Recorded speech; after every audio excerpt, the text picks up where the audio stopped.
It's like I said, all I got is eggs and cheese.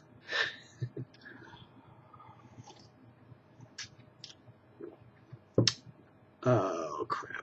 Oh, I realized I'm trying to break the habit of, doing this. Looking at myself, looking at the camera. Looking at myself, looking at the camera. Looking at myself.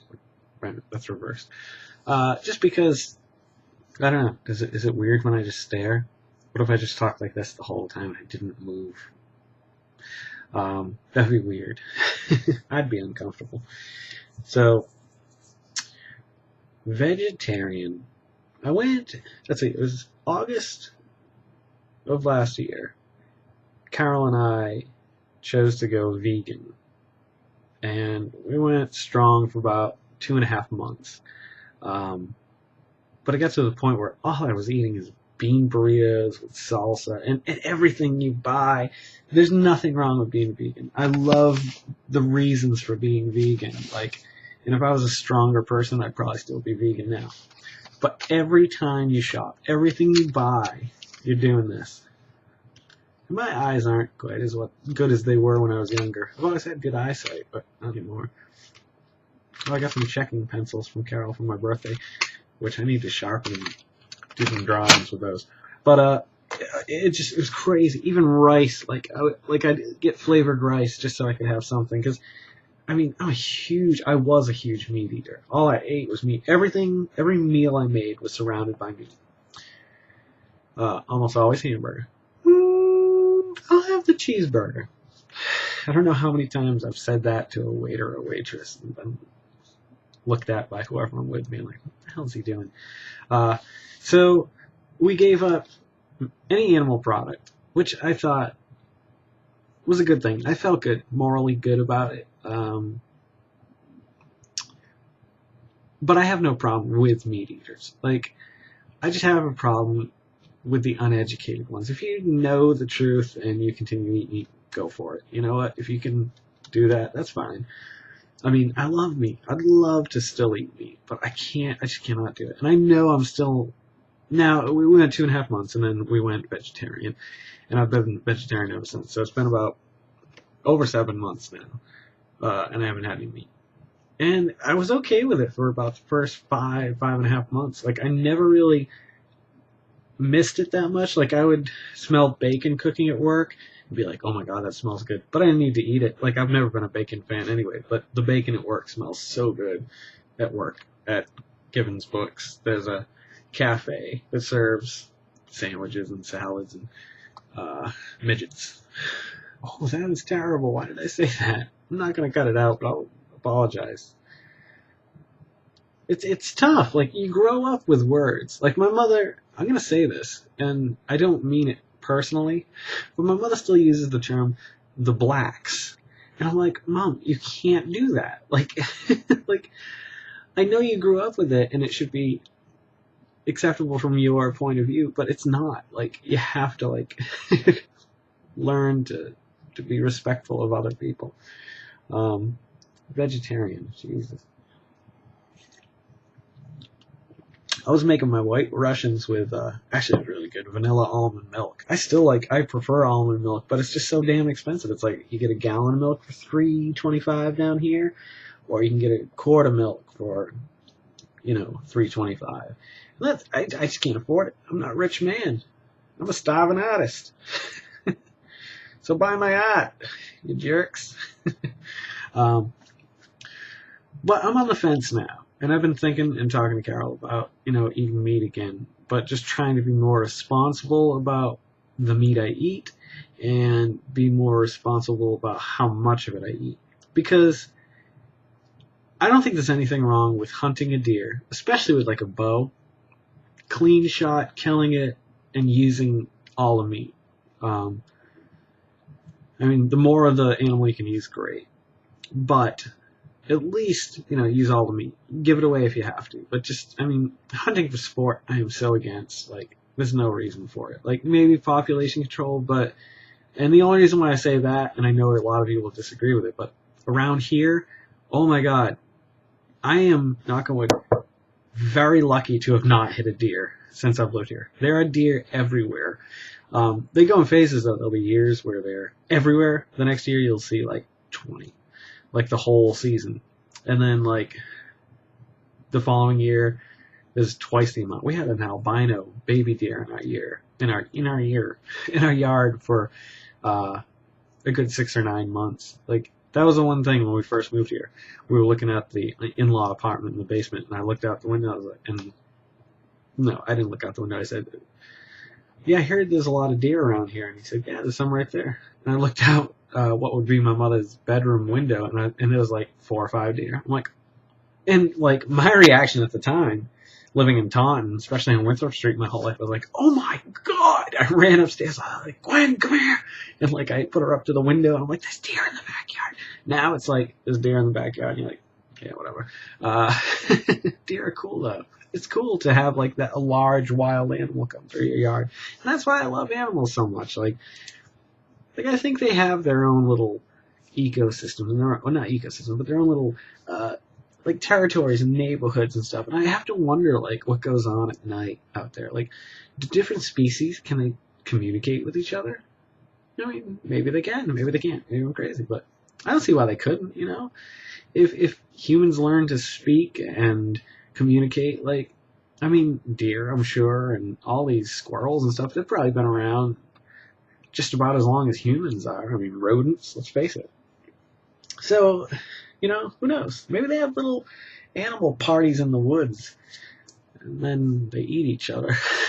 But, I mean, if they're eating each other, aren't we animals too? Like, I mean, if we hadn't become so civilized, like, I think sometimes we don't eat meat out of respect for animals, but I'm like, we're no different than the animals. Like, and there's carnivores, and there are herbivores, and omnivores and stuff. It's like, you know, maybe I don't know. I don't know if we're supposed to eat meat. I don't think we need to eat meat. I think you can get everything you can get from meat somewhere else. And I know there'll be people who disagree with that as well. I won't say who, but the fact of the matter is that I have a respect for animals and all life. And I try not to do any harm to any living creature. But I still eat eggs that aren't cage-free, so I know that the eggs are coming from chickens who are in these little boxes that they can't move, and when they're useless, they just get slaughtered and probably blended into chicken nuggets or something. That's terrible. I feel just as much as I feel for suffering humans sometimes. Maybe not to that extent. Actually, I remember driving to Swansea once, or driving home from the Swansea Mall with Rob Burnt, and we had this conversation because he loves wolves, and I think wolves are awesome too, and they're treated terribly because of stories that are written. But like, I think there's only like one a year, maybe, of deaths by wolf, and it's usually the human's fault anyway.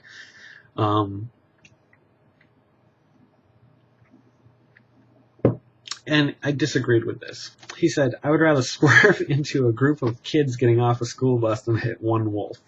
And I thought, all right, there's another extreme right there. Like, okay, I know you're trying to make a point, but what if one of those kids grew up to be a wildlife conservatorium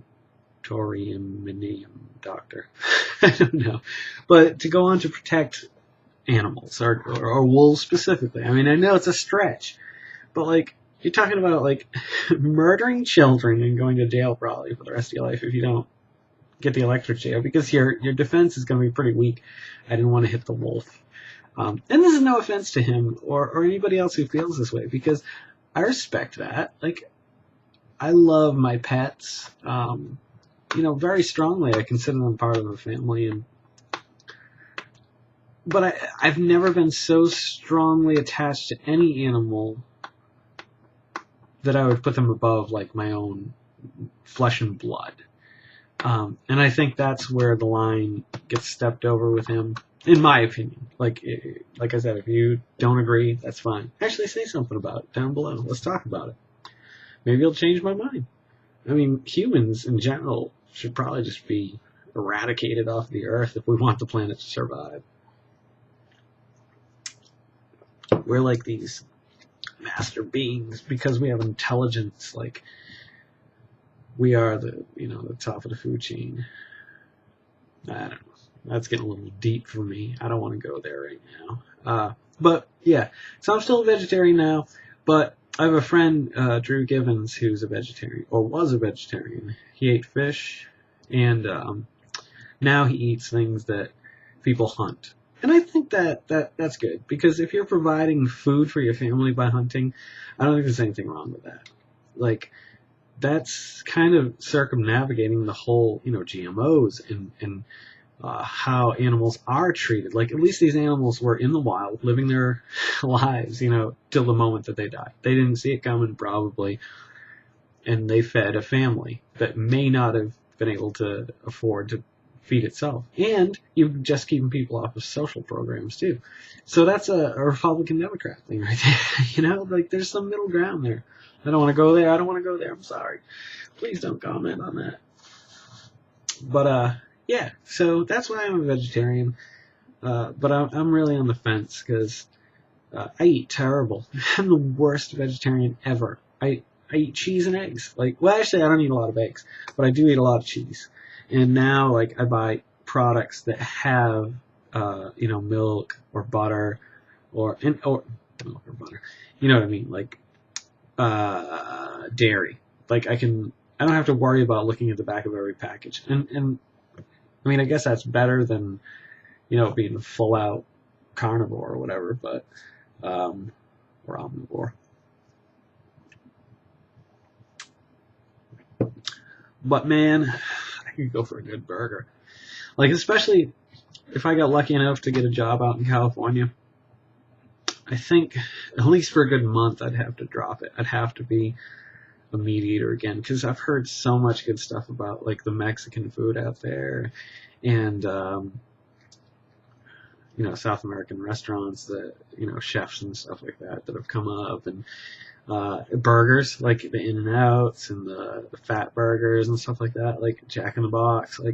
I want to try all that. I want to experience things, even, I don't know, at the cost of someone else's pain. I don't know, or something else's pain, or an animal's suffering and stuff.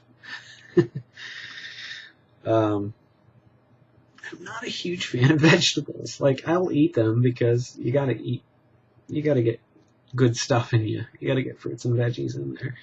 I like broccoli.